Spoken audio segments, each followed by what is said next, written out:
अस्सलाम वालेकुम जी, मैं हूं सर रिजवान। आज हम पढ़ेंगे सेकंड ईयर की एक्सरसाइज 6.4 के क्वेश्चन नंबर 3 का पार्ट 5। क्वेश्चन को हमें इंटीग्रेशन बाय पार्ट के जरिए सोल्व करना है। और इंटीग्रेशन बाय पार्ट के जरिए जब हम सोल्व करते हैं तो हम आइलेट रूल यूज करते हैं। तो सबसे पहले देखते हैं कि आई स्टैंड फॉर क्या है। I stand for inverse trigonometric. तो हमने देखना है कि हमारे पास कोई ऐसा फंक्शन तो नहीं है जिसमें जो इनवर्स ट्रिग्नोमेट्रिक बन रहा हो, जैसे कि साइन इनवर्स, कॉस इनवर्स। तो देखें, ऐसा कोई भी हमारे पास जो है यहाँ पर मौजूद नहीं है। ठीक है, अब ये जो साइन है, अगर मैं इसको सही करके लिख दूं तो ये बन जाएगा 5x। ये साइन ऊपर जाके क्या बन जाएगा, कोसेक का स्क्वायर, कोसेक का स्क्वायर 2x और dx। ठीक है, मैं ये साइन को ऊपर ले गया। ठीक है, तो साइन ऊपर जाके क्या बन गया, कोसेक बन गया। तो कई बच्चे समझते हैं कि साइन ऊपर जाके साइन इनवर्स बन जाएगा।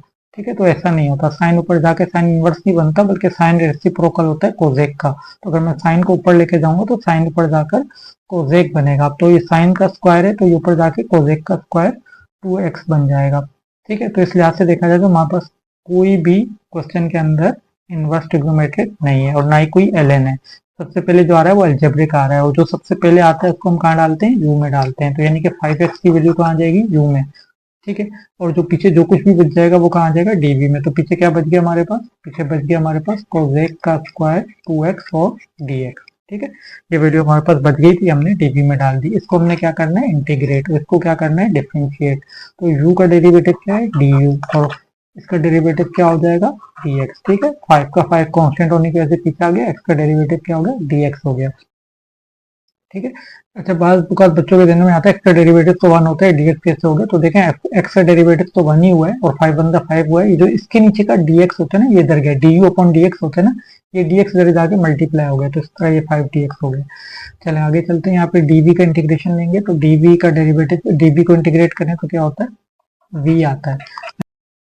अच्छा, अब इसके इंटीग्रेशन लेने का क्या तरीका है कि यह है कोसेक का स्क्वायर 2x। तो कोसेक का स्क्वायर जो है वो किसका डेरिवेटिव होता है, कॉट का। कॉट का डेरिवेटिव क्या है, कोसेक का स्क्वायर x। अब लेकिन यहाँ पे देखें, एक तो कॉट का डेरिवेटिव माइनस कोसेक है, यहाँ माइनस नहीं लगा हुआ, मुझे यहाँ माइनस भी लगाना है। और ये 2x है, 1x नहीं है। ठीक है, 2x है तो मुझे 2x का बाय डेरिवेटिव भी बनाना होगा। तो इसका मतलब यह है कि मुझे -1/2 में यहाँ डालूंगा और -2 यहाँ डालूंगा। मैंने क्या किया, -2 से मल्टीप्लाई और डिवाइड करा दिया। ठीक है, बाहर मैंने माइनस लगा के अंदर माइनस लगाया और 2 से मल्टीप्लाई और डिवाइड करा दिया। ऐसा मैंने क्यों किया, ताकि मेरे पास जो है, ये देखिए। अच्छा, अब ऐसा करने से मेरे पास क्या हुआ कि इसका एक तो 2x का बाय डेरिवेटिव आ गया, 2x का डेरिवेटिव 2 होता है, वो मिल गया। और माइनस कोसेक का स्क्वायर x इसका डेरिवेटिव होता है, ये डेरिवेटिव होता है कॉट x का। और चूंकि ये 2x था तो इसलिए 2 से मल्टीप्लाई और डिवाइड भी कर दिया।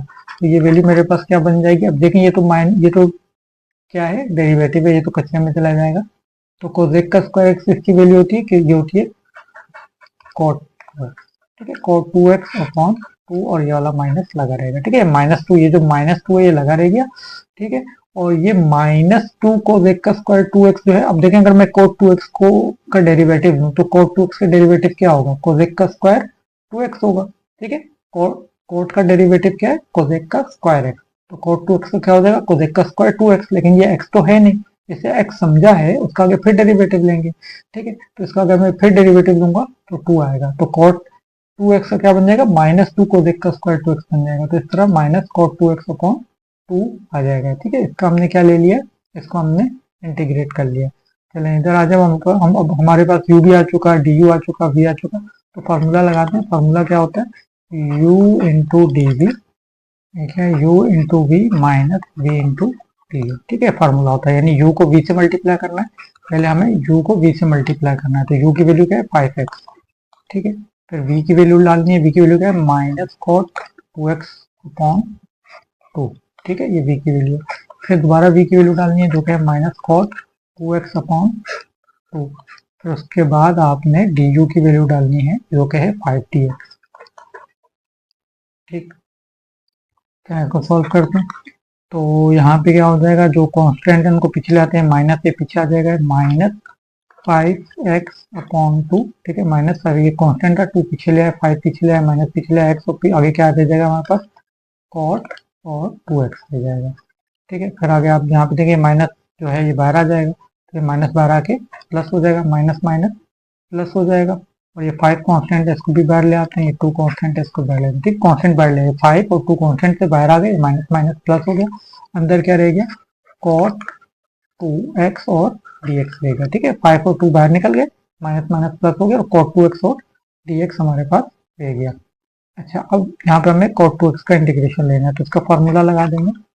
cot x का इंटीग्रेशन क्या होता है, ln sin x, natural log sin x होता है। अब यहाँ पे 2x है तो 2x हो जाएगा, अब यहाँ पे क्या हो जाएगा, माइनस 5x अपॉन 2, यहाँ पे क्या आ जाएगा, cot 2x, और यहाँ पे क्या आ जाएगा, प्लस 5 अपॉन 2, cot 2x से इसका क्या हो जाएगा, ln, और यहाँ पे क्या आ जाएगा, sin 2x प्लस का c, ठीक है। अगर x होता तो ln sin x होता, लेकिन अब ये चूंकि cot 2x है तो sin 2x हो जाएगा। अच्छा, अब एक चीज और भी आपने याद रखी कि ये 2x है, ठीक है, 1x नहीं, अगर x होता तो मैं यहाँ पे करके छोड़ देता, लेकिन अब ये चूंकि क्या है, आगे 2x है तो 2x के डेरिवेटिव से हमें डिवाइड भी करना होगा, ठीक, तो यहाँ पे मैं 2 लगा दूंगा, क्योंकि ये चूंकि 2x है ना, तो उसका बाई डेरिवेटिव भी मुझे चाहिए होगा। तो जब हम इंटीग्रेशन लेते हैं तो अगर यहाँ पे x ना हो, बल्कि x की जगह कोई और चीज हो, तो उसके डेरिवेटिव से डिवाइड भी करते हैं। तो साइन ये 2x था, क्योंकि ये 2x था, 1x नहीं था, तो 2x का डेरिवेटिव 2 होता है, तो 2 से मुझे डिवाइड भी इसको कराना पड़ेगा। तो ये वैल्यू हमारे पास बन जाएगी माइनस 5x अपॉन 2, यहाँ पे क्या आ जाएगा, cot 2x, प्लस ये हो जाएगा 5 अपॉन 4, और ये हो जाएगा natural log sign 2x plus का 6। अच्छा, बुक में नीचे जो है क्या हुआ है कि 4 कॉमन लिया हुआ है, तो इसको मतलब यहाँ पे अगर 4 है तो मुझे इसको भी 4 बनाना पड़ेगा, तो मैं 2 से मल्टीप्लाई और डिवाइड करा दूंगा, ठीक है। तो मैं इसको 2 से मल्टीप्लाई और डिवाइड करा देता हूँ। अब देखें, जब मैं इसको 2 से मल्टीप्लाई और डिवाइड कराऊंगा तो ये 2 2 का 4 हो जाएगा, ठीक है, यहाँ पे 4, यहाँ पे 4 है, तो यहाँ से नीचे से क्या कॉमन निकल रहा है, इसमें भी 5 आ रहा है, इसमें भी 5 आ रहा है, तो यानी 5 अपॉन 4 जो है वो कॉमन निकल रहा है, देखिए 2 2 का 4, यहाँ 4, नीचे से 4 कॉमन निकल रहा है, ऊपर से 5 जो है वो कॉमन निकल रहा है, तो पीछे क्या रह जाएगा, अगर हम 5 अपॉन 4 कॉमन ले लें तो यहाँ पे 5 निकल चुका है, तो माइनस 2x रह गया, माइनस 2x और cot 2x, ठीक है, ये रह गया यहाँ पे, और यहाँ पे 5 अपॉन 4 चूंकि कॉमन निकल चुका है, तो पीछे क्या रह गया, नेचुरल लॉग साइन 2x रह गया हमारे पास, ठीक है, और आगे क्या है, प्लस का c, ठीक है, और ये इसका आंसर भी हो जाएगा, और ये आंसर बुक में भी दिया हुआ है। चलिए, वीडियो को लाइक और चैनल को सब्सक्राइब कर दीजिएगा। इसके अलावा अगर आप किसी और टॉपिक पे चाहते हैं कि मैं वीडियो बनाऊं, तो फिर आप मुझे कमेंट में मेंशन कर दीजिएगा, तो मैं उस टॉपिक पे भी वीडियो बना दूंगा। Thanks for watching.